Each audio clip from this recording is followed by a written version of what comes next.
Hello, good morning, guys.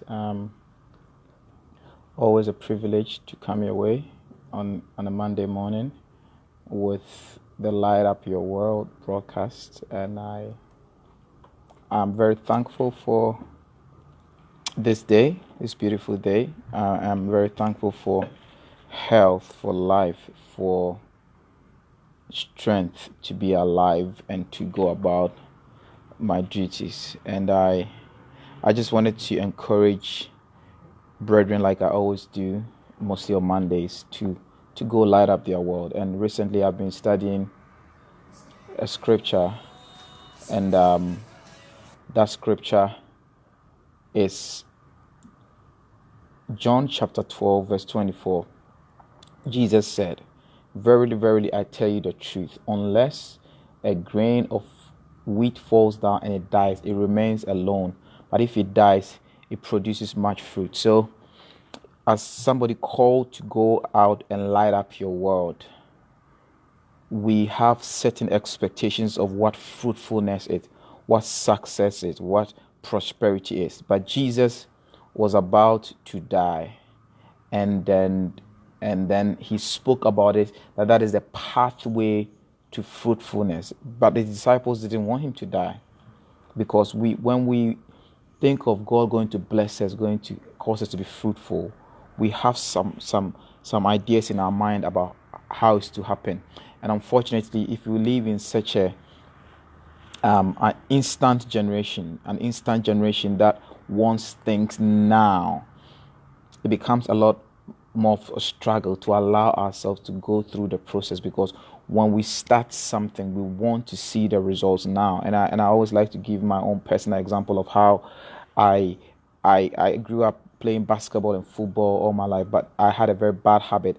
I didn't like running. I didn't like training. So whenever went for basketball training and we had to do our jogging and running, I would find something that would keep me away from running. Sometimes I would pretend I was tying my shoelace for about 20 minutes so that I will avoid running. So I don't like running. So recently I said, you know what? I need to start running and exercising myself. So I started running, and it was so funny. I felt so good about myself when I came back from my first run. Like we all do, I just went into the mirror, and I'm just looking at how ripped I will be just after one run. So my wife was just laughing at me and was like, "Oh, you just go for a run for 30 minutes and then you want to see six packs." I was laughing, but it showed me a lesson that we are the kind of people who are obsessed with the results rather than going through with the process. So when we start doing something, a business, doing something for God, marriage, education, whatever, instead of us to train ourselves to enjoy the process, which is not always, the process is not always nice, it's not always easy, but because in our minds we like to see instant results, a show of result, we look at the instant results and we don't see what we think we should gain, we give up. But if we would think like, instead of me being obsessed with the results, let me keep on keeping on with the process, the result will take care of itself. There's a man called Charles Stanley who always says this, and I love it. He said that obey God and leave the consequences to God. Sometimes we want to do things for God. We just want to stage manage the process. It's like we want to plant something. And we used to do that when we were young. We'll plant something and the next day we'll rush to the garden to look at whether it was germinating.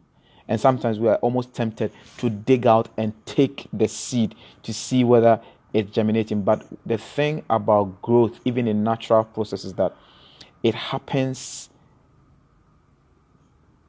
not in our sight always. Sometimes it happens underground. Sometimes it happens in a process where you cannot see with your physical eye. But you must understand that unless a grain of wheat dies, falls to the ground, it dies, it abides alone. But when it dies, it will bear much fruit. So whenever we are doing something, God has called us to do something, to go and bear fruit for Him.